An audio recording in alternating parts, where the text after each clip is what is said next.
Kyle, did you hear Rivian is fixing one of your biggest issues with their trucks? Indeed, I did, Jordan, because Rivian has, first of all, they've been building some of the coolest trucks on the market. Maybe the coolest. I still maintain that my Rivian R1T is the single best thing I've ever spent money on. I've been driving it around all week and I love it. But I've been testing and driving newer Rivians, and some of our friends own newer Rivians, and we're about to buy or lease a new R1S dual motor for some videos and for a colleague of ours. And I've had a real issue with this dual motor drivetrain, dude. Right. So, yeah. So you and I have been out many times testing, and this is going to get a little bit nerdy. So I'm just going to like put the answer right up front, and then we'll explain exactly what's happening. But dual motors have this thunk or clunk when you're going from light throttle to hard throttle. And what's happening is it's engaging the rear motor through a mechanical clutch. And it is so annoying that it's constantly connecting and disconnecting. And Rivian said they're going to fix it. And specifically, where this all stemmed from, Jordan, was I did a video maybe 2 weeks ago now, plus or minus, with you when we were out on the proving grounds. We can't say which proving grounds, everyone knows, but we can't, we said we would never say it. Right. But we were out on a test facility and we had a Rivian R1S. We had 3 Rivian R1Ss. We had all of the R1Ss. Yeah. Brand new ones. We had a dual motor, a tri-motor, and a quad motor. And it was cool to do that comparison. I love that people watched the video and learned a bunch, and we had so much fun shooting that, and I'm really happy we were able to produce that piece of content, because we were just drifting around the whole time. And finally, because we actually did that a long time ago. Right. We held that video, and it's all explained in that video, but I also went like to see like if other people are like sliding around their Rivians. No. I think we have like the only like real hardcore pavement drifting. We test things differently sometimes. But that's just like also how I drive. Most people probably don't drive that way. No. Also, so it wasn't really a consumer representative test, but it did show the differences between the drivetrains. One of the things we brought up in that video was this real annoyance with the dual motor clutch connect and disconnect function. And Wasim, who runs basically Rivian software, who's part of the JV with Volkswagen, he's everyone at Rivian kind of jokes they call him Chief Reddit Officer, although Reddit doesn't really like out of spec that much. So, but he is on X. So yeah, if you ever want to like make yourself feel terrible, read the Reddit comments about our videos and be like, oh my God, these people really hate us. That's just the Reddit corner of the internet. I just don't go over there very often. But it is a good reality check to see what people think. Okay. They just don't like that our videos are long, whatever. That's why I do the bits. So Wasim went on X and tagged me in a post and took a snippet of my video and basically saying that Rivian heard our feedback along with many other owners agreeing that this is a super annoying problem and they are going to fix it or remedy it. Can you read the exact quote that Wasim had? He said, "The man himself says Rivian will fix the most annoying..." Oh, that's you. That's me. No, sorry. He said, "It's Kyle Connor. I hear you. We will make this better for our dual owners." Wonderful. Yep. So much needed. Should we dive into what the actual problem is and so what does that mean? What are some of the fixes? Okay. Let's go back to the original Rivian quad motor. This is all the first generation trucks like mine. These are the 4 Bosch motors. They are typically in all-purpose mode. When you start the truck, there's many different drive modes, of course, but in all-purpose is the standard key up setting. All 4 motors are engaged. And what that means is you hit the throttle, all 4 motors power, all 4 motors regen. They do a little bit of torque vectoring, not much, but that's normally how it goes. I can then select a conserve mode in my truck.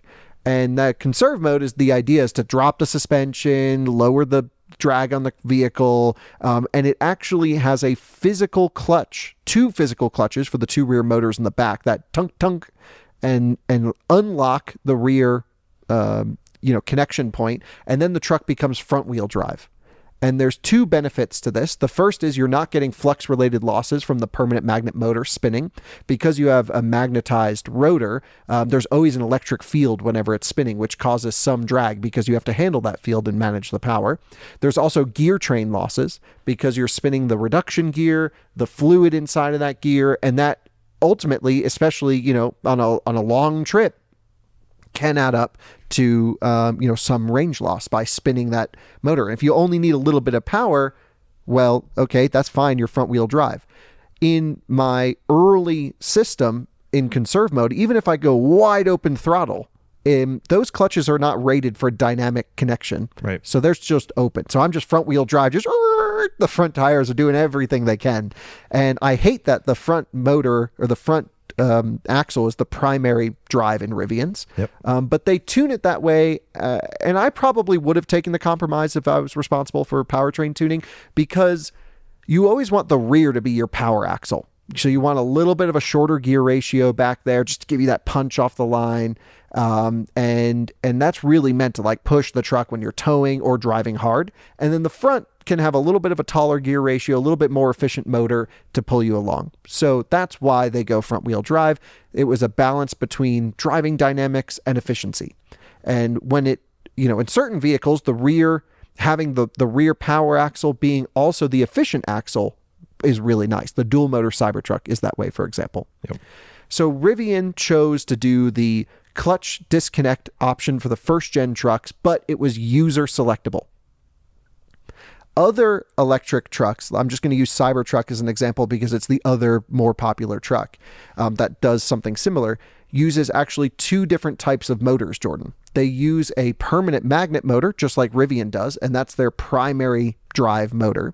And then on the secondary axle, they use induction motor or motors, depending on the trim. And the benefit of an induction motor is you don't have magnetized rotors, which means there's no electric field essentially no electric field when you're moving the vehicle. It saves you from having to do a clutch disconnect because, again, you have no flux-related losses. You do have some parasitic gear train losses. You're still spinning the thing. Yep. And the upside is when you need instant power, well, it can just instantly provide power and instantly shut off. And it's always connected. So I'm a big fan, just in general, of a primary drive being permanent magnet and your secondary axle being an induction motor. Now, Lucid has shown that you can do all permanent magnet motor and you can control your back EMF, which is that loss force, with just very high voltage and some magical tuning. Mm-hmm. So that's really one of the very few car companies that actually can do all permanent magnet and not have a huge loss. My Plaid is all permanent magnet, some loss, as an example. Yeah. So Rivian, for the second generation drive units, the Enduro drive units, it came out in Gen 1, it got improved in Gen 2. And I'm just going to speak about the dual motor really quickly. That was the next iteration of driveline. They stuck with a dual permanent magnet setup. So both the front and the rear are permanent magnet. And they still consider the front axle of the vehicle to be the primary drive. This is the same for R1S and R1T. And that has a little bit taller gear ratio and maybe has silicon carbide. I don't know exactly what the inverter uses are. I think I put it in the other video, but I may have gotten that a little bit wrong is my suspicion. I don't know. It's really nerd stuff. It doesn't actually matter all that much. But essentially, the front drive is the efficient motor in there. And then in the rear, just like the original quad motors, they just have one permanent magnet instead of two permanent magnet motors. But the clutch that they use is a dynamic clutch now. Mm. So that means in key up settings, in all-purpose mode, when you're cruising, the truck goes to front-wheel drive mode. And then as you request more power, it's got to spin up the rear motor. So it's got to basically get the signal. It's got to rev match. It's got to connect on the clutch. And then it has to provide power. So it's like a 3-stage process. Yeah. And Rivian's 3-stage process is incredibly clunky. Right. Really bad. Some of the worst tuning in the business. Other car companies do this 100 times better. Hyundai with Ioniq 5 and Ioniq 6. Remember when that had the front disconnect? Yep. You can tell because there's a slight delay if you just whack it at wide open throttle. And then the best that I've ever experienced is when we had that new EQS, the refresh. Yeah. Mercedes started doing a front motor disconnect dynamically, and you cannot tell. Like, I genuinely could not feel I could see it on the screen when it was doing it. And I even called Mercedes. I'm like, are you sure this car is a physical clutch disconnect? Because there were some scenarios that Drew and I got it so we could feel it. But it took like me driving it for a few days to and really focusing on it. So Rivian just had egregiously bad tuning in the Gen 1 dual motor drivetrain. And go ahead. Let's say another vehicle we tested with a noticeable clunk was the EX90. How did that compare? Oh, EX90 is even 100 times smoother than early Wow. Rivian. Yeah. Okay. But that's true. That's saying something. EX90 does it, but I can't remember if it was dynamic or not. Because there is that performance mode. It is dynamic in EX90, but you can lock it in with one touch of a button for the performance setting. So the reason Rivian does this is they need to sell a vehicle because consumers look at the EPA rated range of a vehicle when they're buying a car. Yep. And they go, wow, this one has more range than the other one. I'm going to buy the one with more range. And so they go in and because of that, and because of the legalities around rating range, and also because of the consumers not understanding the nuanced ways that automakers can show more range, the dual motors start up all purpose with this dynamic clutch connect and disconnect function that you have to deal with all the time. Right. So as you're coming to a stop at about 12 miles an hour, it rev matches and connects so that you always get an all-wheel drive launch, which is great. Unlike Cybertruck, actually, which prioritizes front motor all the time in the tri-motor, at least, and then brings in the induction motors later. And that needs more tuning, but it might be at a detriment of EPA cycle. Yep. And so with Rivian, their strategy is pretty logical to get the range. It's just the big thunk on the reconnect that's just constantly happening. And I have multiple friends that own these dual motor trucks, and remember they were throwing faults. You actually experienced some of that. Right. Yeah. When we were borrowing our friend's dual motor and it threw a fault, and it just was like, oh, sorry, stuck in one motor drive. And then I just restarted it with the steering wheel hazard button restart, and it worked fine after that. So yeah, when Rivian launched this, it was buggy. Yep. And Drew's truck actually had to go in for a new clutch in the back, is my understanding. Yeah. And so, like just the whole tuning on this reconnect was really bad. Yep. And what makes it worse is you're forced into it. Yep. So there's a few ways that Rivian dual motor owners have worked around this problem. Right. And the first is by driving in snow mode. Right. Because whenever you're towing or whenever you're in sport mode or whatever, it does stay connected all the time. The problem with driving in sport mode is you're locked into a lower suspension height, which makes them drive way worse from a comfort perspective. And you just don't really want to be bounced around all the time. So the idea is to have squishy suspension with all-wheel drive, and that's snow mode. Yep. And Drew says he can use driver assistance in snow mode on his truck, so maybe that's the answer, but you have limited regen, you have a really delayed throttle response, and still the truck just doesn't drive perfectly. So basically, no matter what you do, there's a drawback. Right. And so other owners commented who have this problem with these Rivian dual motor systems. They said they drive around a lot with the stability system backed off. So now you're compromising safety a lot of times. So you can put stability to off. And then anytime you engage, because I just tried this yesterday, anytime you engage driver assistance, stability goes back on. And then you're back clunking around. So basically that's the problem with the dual motor. They've actually solved this already for the tri and quad. Really? Yeah, because tri-motor and quad motor are not so important to get the EPA range. In theory, the tri-motor and the dual motor should have identical EPA range under light driving because they have the same front primary axle and they both disconnect the rear.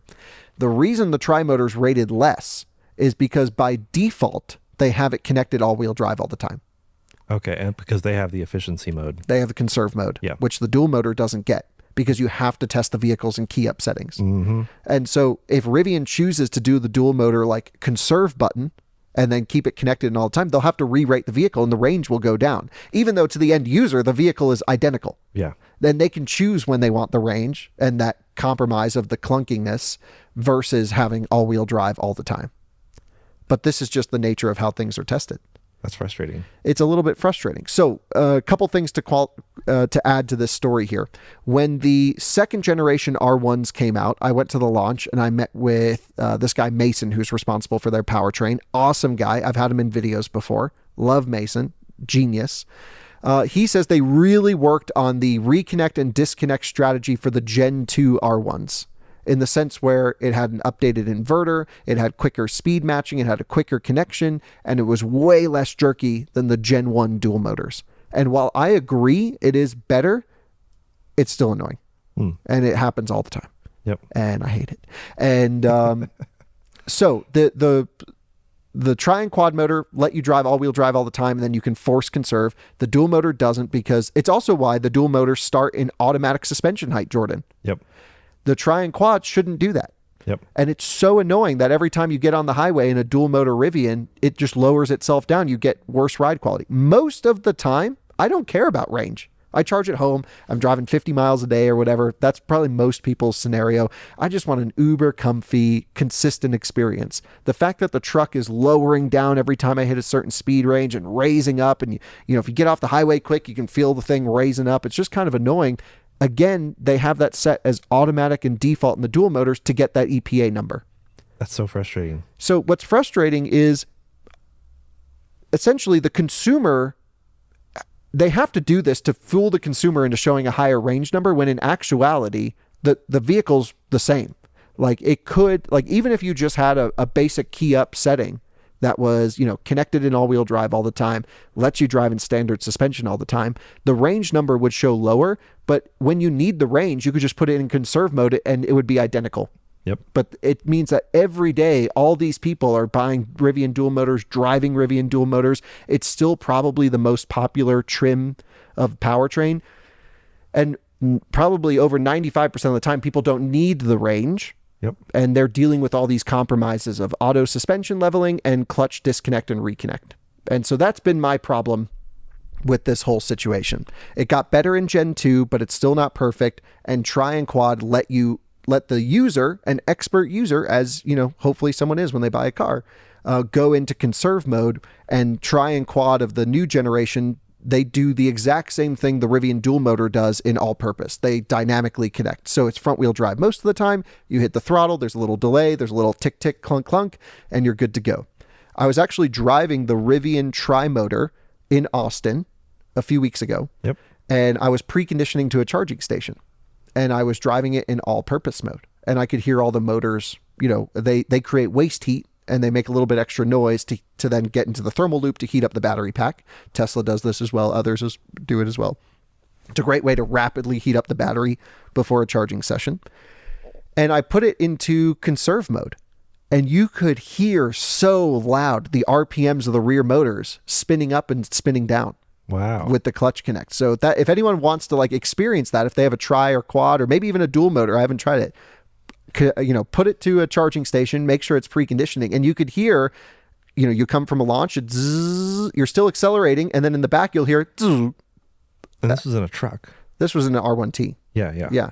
And then, you know, I'd hit the throttle and it'd go zzz.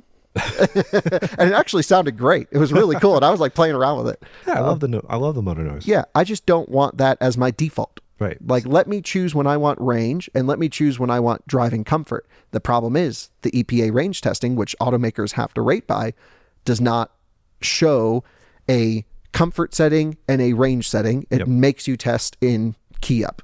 Yep. So when Wasim says we will make this better, what does that mean? Yeah, that's the question. Are they going to re-rate the trucks to stay in all-wheel drive mode as default and actually lose the range, which is such a selling point for people buying their first EV to show that 400 plus miles of range? Well, they're rated at like 4 something, right? 400? Well, they're rated like 410, right? So you have 10 miles to lose to still get that. I actually think in the test you might lose that. Yeah. It would be close. So what I think they should do is they should have a hotkey on the steering wheel. Like the right scroll wheel button doesn't really do anything. Yeah, true. So I think that should activate an individual drive profile. Because I agree kind of with the marketing side of they need to show the highest range number on the truck, but they also need a much easier way to keep suspension in whatever level you've set and to keep it in all-wheel drive mode all the time. And I think it needs to be something that you don't go in the software to hit every time. It needs to be a hotkey. And I think it's got to be get in, foot on the brake, just touch the right scroll wheel to go into my individual drive profile settings with, you know, the option to keep it in all-wheel drive all the time. And then go. That's how I would do it. I don't know how they're going to do it. I don't know how they're going to fix it. I doubt they're going to re-rate the trucks. I think they'll always start up in this setting, but there just needs to be a quick way to keep comfort suspension, sharper throttle response than snow mode, ESP fully on, and all the driver assistance available and in all-wheel drive. Plus, I'm sure the clutches are rated for X number of millions of connection and disconnection cycles, but it's a wear component. Yeah. It's a clutch. There's always a tiny bit of slip every time it connects, especially if you're doing a weird maneuver. Yep. I've even had them connect like when I get some yaw in it. So like I've tried being in like 2-wheel drive, just cruising and then just crank the wheel and get like lift off oversteer or whatever. And then it's like, oh, what the heck's going on? And it's a little bit thunky when that happens too. Yeah. Well, we have no timeline, but this would be really interesting to see what they do. It's just a configuration settings thing where I really think the idea of having an individual drive, like a Kyle mode or, don't call it Kyle mode, but, call it Jordan, whatever your name is. You can what I'm trying to say is a customizable named profile. I think Kyle mode, just like Tesla has Joe mode, Yeah. Yeah. That'd be really funny. Just be like out of spec. It would be like all the power and comfort suspension. Yeah. That's another problem with Rivians that they are not fixing. At least Wasim said they're not fixing, which is you need to have it slammed in order to get full power. Yeah, that's a bummer. That's a bummer. And they even just proved this recently where they're like, you can buy that performance unlock for $5,000 if you have a larger max pack. And they're like, in standard suspension, it makes almost no difference. Yep. Because you got to slam it. And no one drives their Rivian slammed. Yeah. They look worse. I mean, like, especially an R1T just looks so silly slammed. I like them up high. Yeah. And they drive like crap when they're aired out. Yeah. And like, I don't want to think ahead when I want to drag race someone. Right. Like I pulled up at the light the other day in my Cybertruck next to an Audi RS3 and I just whacked the throttle and I lost to him. He was fast. The thing was crazy. And I was at if I was at higher state of charge, I could have had him, Jordan. Yeah. Of course. It was close. But like if I was in a Rivian, and I was in standard suspension, which is how I drive, I would have been way the heck back because I didn't have time to like go sport mode, turn off traction control, wait for it to lower, then unlock full power. Yeah. And they're just doing it to protect half shafts. But I would say launch the half shafts, give us power. Yep. Or just build a vehicle that can actually handle the power you're putting into it. Like I feel like Mercedes wouldn't care. No, Mercedes would never do this. They would just put the beefiest, axle in there possible. Yep. So we do have still some tuning issues with Rivian. But what I can't stress enough is how cool it is that Wasim and other engineers inside of Rivian, the people that really can make stuff happen, are watching our content, adapting it, and then seeing the viewers and their owners get excited is the coolest thing to me. Yeah. Because so many comments were like, oh, I have a thunk. Like they're not maybe so technical, but they're like, yeah, is that what the thunk is in the back of the car when I drive? And I'm like, yeah, you won't have to deal with that anymore if they fix this. Yeah, the comments were mostly people that were like either really excited because they share your sentiment or slightly confused and curious because maybe they didn't notice. I mean, a lot of people are coming from, like I've been unfortunately driving a 4Runner a little bit here and there now, and yeah, sorry to hear that. Jess had her transmission looked at, and they're like, no, this is just normal. It's that clunky and crazy. So people are coming from these automatic transmission legacy vehicles, and so a clunk or something doesn't even phase them at first. But people who may be coming from a Tesla, which a lot of people are, selling Teslas, buying Rivians, they're like, wait a second. This feels a little less premium. Yeah, it almost feels like the 2-speed in the back of the Taycan, which I love. I hate that. It's so dumb. Yeah. It's just a German engineering solution to a problem they should have been able to solve. Just throw mechanical engineering at it. Right. So it's like why G-Wagon has 4 reduction low range gearboxes. They don't need that. They shouldn't. Yeah. We'll see what happens with their solution, but we know something's coming down the pipeline, and I'm really curious and excited to see. The G-Wagon does clutch disconnects. Oh, okay. Almost can't tell. Yeah. The German way. The German way. Their tuning's amazing. It was 17 meetings to figure out how, but they did it. Yeah, probably more than 17, Jordan. So anyway, huge shout out to Rivian for always improving the trucks. Yep. I feel like, I don't know if they always just like put, like they were going to do this anyway, and now they're like, oh, let's tie it into Kyle's video, or if we really did push them enough to make it happen. But just seeing the viewers so excited about it gets me excited because I'm like, no, like we got to push this stuff to get better. Because that really, as a future, like we're getting an R1S dual motor. I almost was like, I never want to drive this thing because I don't want to deal with that. Yeah. No, it's going to be, it's exciting to have. I mean, you've had your truck for a couple of years now. And it's fun that, part of the reason you bought it was not, people were like, oh, just make the videos and then you're done. But like, the truck has evolved so much with updates and Rivian paying attention and everyone else putting in their thoughts. So it's fun to see the evolution of the product, and it's a different truck than when you bought it in a lot of good ways. And Yeah, almost nothing is worse. right. And I'm excited to see how some of the stuff translates to R2. How will R2 handle this? Not having air suspension, but still having a dual motor variant. Like, what will that be? Yeah, at are they launch? going to have clunky connects and disconnects? Like, we got so much testing to do with that thing. They're having meetings. And I hope, like, that's also why I'm like going on this big Rivian push right now to make a bunch of Rivian content, because R2 has to be good. Yeah. And I'm not like, people in Rivian know this stuff. Yep. But you know, when you work at a large company, Jordan, it's really hard to like, as someone who like maybe feels so passionately about this than we do, it's really hard to like put your job on the line and fight for something like this. Right. When you're just like, okay, let's just get, you know, I just got to show up at work, get my job done and get out. When they have videos like ours to then present to upper management to use as ammunition, then things can actually improve more. I was actually talking to an Audi product planner this week, and he's like, your videos have like helped me make presentations to show that it's not just how we feel inside, but we can say, hey, this outside dude said the same thing to YouTube to thousands of people. You got to fix this. Yeah. Yeah. I think media should Which is why the e-tron GT now is a temperature gauge. That's good. Yeah. Yeah. Media should be more than just reporting on what the automakers do, but it's actually constructive feedback. Absolutely. That's our place in the market for sure. So love Rivian, love the company, love the people, love Wasim. It's just a legend, and probably one of the coolest people in automotive right now, maybe ever. He's just awesome. Yeah. So, and so cool that they're going to improve the vehicles off of it. Right. Yeah. Can't wait to see them get better. Referral link is down below. Where's my Rivian? Yeah, we're trying to buy a Rivian R1S. Use our referral link, please. Yep, exactly. So, although we keep talking about problems with Rivians, and then we're like, use our referral. Well, it's still the car you probably drive the most. So, yeah. And by the way, like on that range topic really quick, I can count on one hand the amount of times I've ever had to go into conserve mode in my truck. Yeah. Like, I just don't, like, for the very few times in a vehicle ownership, I don't want to be dealing with the clunk every day. Typically you get in, key up, doesn't matter, you drive, enjoy it, and then I drive it in key up settings, which is all purpose, standard suspension, squishy suspension, and stability on. That's how I drive mine most of the time. nearly 60,000 miles. So yeah. And then I've got like sport mode. So it's like ESP off, and I don't go lowest. I go one up, and then it's just full sideways. Yep. There you go. Advice. Yeah. Thanks for watching. And thanks to Rivian for improving the trucks. Use our referral link.